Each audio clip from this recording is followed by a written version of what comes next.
بسم اللہ الرحمن الرحیم۔ دوستو، اسلام کے قوانین کسی ایک طبقہ کے گرد نہیں گھومتے، اور نہ ہی یہ کسی مخصوص طبقہ کے لوگوں کے لیے ہیں، بلکہ اس کے اصول و ضوابط میں جس طرح کامل الخلقت کے حقوق کی بلا تفریق رعایت کی گئی ہے، اسی طرح معذورین کے حقوق کا لحاظ بھی رکھا گیا ہے۔ اسلام میں معذور افراد کو کسی طور بھی نظر انداز نہیں کیا گیا۔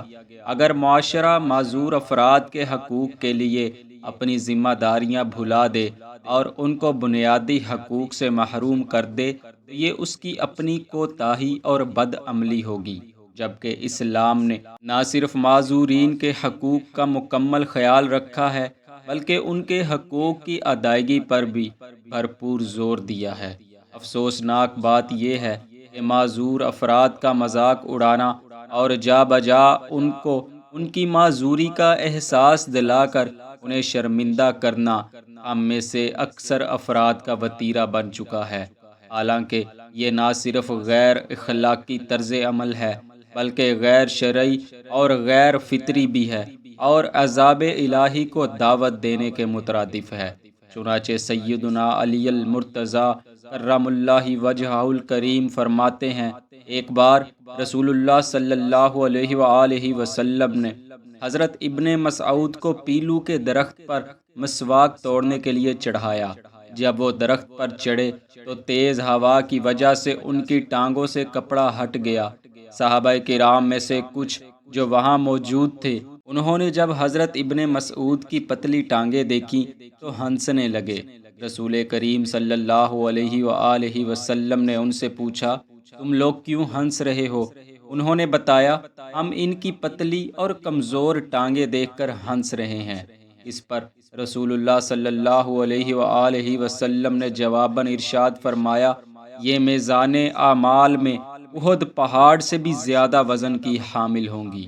یعنی رسول اللہ صلی اللہ علیہ وآلہ وسلم نے ان مذاق اڑانے والوں کی حوصلہ شکنی کر کے مذاق اڑانے سے باز رہنے کی ترغیب دی۔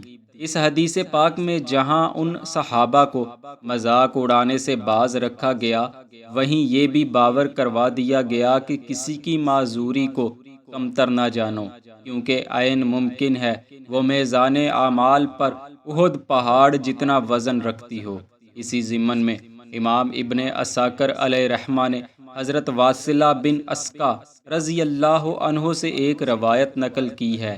آپ فرماتے ہیں، یمن کا ایک معذور شخص تھا، وہ سر سے گنجا، بھینگا، کوتاہ گردن، ٹیڑھے پاؤں والا، چھوٹے کانوں والا، بائیں ہاتھ سے کام کرنے والا، دبلا پتلا اور قدم کے اگلے حصے کا قریب والا اور ایڑیوں کی دوری والا تھا۔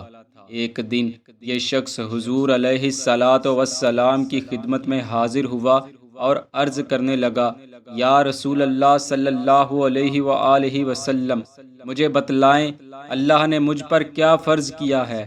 آپ صلی اللہ علیہ وآلہ وسلم نے اسے بتلایا تو کہنے لگا، میں اللہ کے ساتھ معاہدہ کرتا ہوں کہ اس کے فریضہ میں کوئی اضافہ نہیں کروں گا۔ آپ نے فرمایا، کیوں؟ کہنے لگا، اس لیے کہ اس نے مجھے پیدا کیا اور میری شکل کو بگاڑ دیا۔ یہ کہہ کر وہ جانے کے لیے اٹھ کھڑا ہوا۔ اس سے پہلے کہ حضور صلی اللہ علیہ وآلہ وسلم کچھ فرماتے، اللہ تعالیٰ نے جبریل علیہ السلام کو آپ کی خدمت میں بھیج دیا۔ حضرت جبریل نے حاضر ہو کر عرض کیا، اے محمد صلی اللہ علیہ وآلہ وسلم، وہ ناراضگی کا اظہار کرنے والا آدمی کہاں ہے جس نے اپنے مہربان پروردگار پر ناراضگی دکھلائی ہے؟ اسے مبارک دیں، اللہ تعالیٰ نے اس کی ناز بری ناراضگی کو قبول کیا ہے۔ پھر جبریل علیہ السلام نے عرض کیا، یا رسول اللہ صلی اللہ علیہ وسلم، آپ اس سے فرمائیں، کیا تو اس بات پر راضی نہیں ہے کہ اللہ تعالیٰ تمہیں روز قیامت جبریل کی صورت میں زندہ فرمائے؟